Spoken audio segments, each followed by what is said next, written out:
হরে কৃষ্ণ। আজ আমরা মনকে সংযম করার মাধ্যম বা উপায় সম্পর্কে আলোচনা করতে চেষ্টা করব। প্রথমে আমরা জানব মন কি না। মন হলো একটি জড় ইন্দ্রিয়। আমাদের শরীরে যে দ্বাদশ ইন্দ্রিয়, তার ভিতরে একটি ইন্দ্রিয় হলো মন। এই মন জড় ইন্দ্রিয়, কিন্তু এই মনই মানুষের প্রকৃত বন্ধু আবার প্রকৃত শত্রু হয়ে ওঠে। কিভাবে না, মন যদি ভগবত বিষয়ক চিন্তায় রত থাকে এবং ভগবানের ভক্তিতে সহায়তা করে, তাহলে সেই মন আমাদের বন্ধু।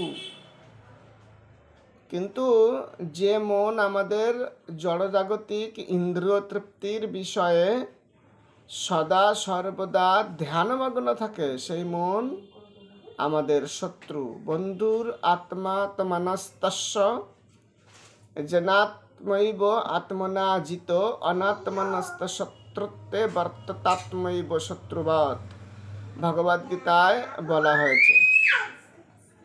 প্রকৃতপক্ষে ভগবানকে অর্জুন বলেছেন, চঞ্চলম হি মন কৃষ্ণ, মন অত্যন্ত চঞ্চল।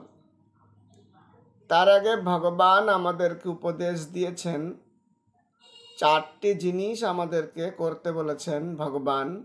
মনমনা ভব মদ ভক্ত মধ্যাজি মাম নমস্করু।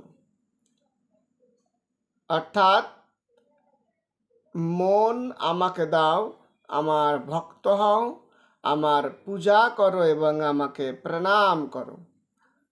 পরমেশ্বর ভগবান শ্রীকৃষ্ণ ভগবদ্গীতায় আমাদেরকে এই নির্দেশ দিয়েছেন। মনুষ্য জাতির জন্য চারটি কর্ম করতে বলেছেন। তার ভিতরে একটি হলো ভগবান আমাদের মনটাকে তাকেই অর্পণ করতে বলেছেন। যেহেতু মন জড় ইন্দ্রিয়, তাই জড় বিষয়ের প্রতি ধাবিত হওয়াটাই স্বাভাবিক।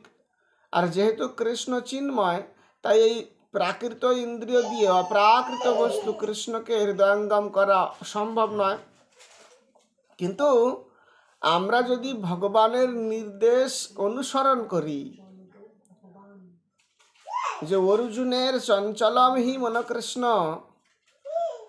এই সমস্যার সমাধানে ভগবান কৃষ্ণ যে নির্দেশ দিয়েছেন আমাদের, অভ্যাস যোগেন যুক্তেন চেতসা নান্যগামিনা, যে অভ্যাস ভগবানের ভক্তিমূলক সেবায় অভ্যাস করতে হবে এবং চেতনাটাকে অন্যদিকে না দিয়ে আমাদেরকে কৃষ্ণকে দিতে হবে। যত যত নিশ্চলতি মনস চঞ্চলম স্থিরম, এই চঞ্চল মন যত যত দিকে ধাবিত হয়, কৃষ্ণ বলেছেন সেটি তুমি আমাকে দান করো।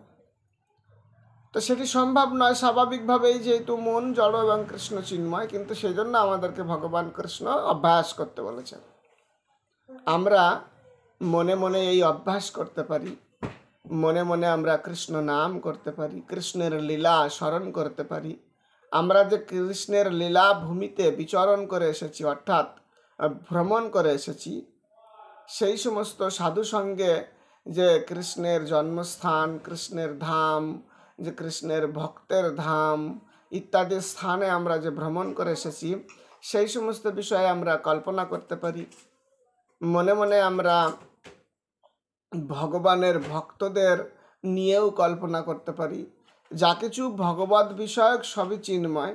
তাই আমরা যদি চিন্ময় বিষয়ে কল্পনা করতে চেষ্টা করি এবং আমরা যদি চিন্ময় বিষয় নিয়ে মনকে ব্যস্ত রাখি, তাহলে আমরা ধীরে ধীরে মনকে আমরা সংযত করতে পারবো। বাচ বেগম মনসকৃত বেগম, এই আমাদের উপদেশামৃত গ্রন্থে শ্রীল রূপ গোস্বামী প্রভুপাদ আমাদের যে 6টি বেগ দমন করতে বলেছেন, তার ভিতরে একটি বেগ হচ্ছে মনের বেগ।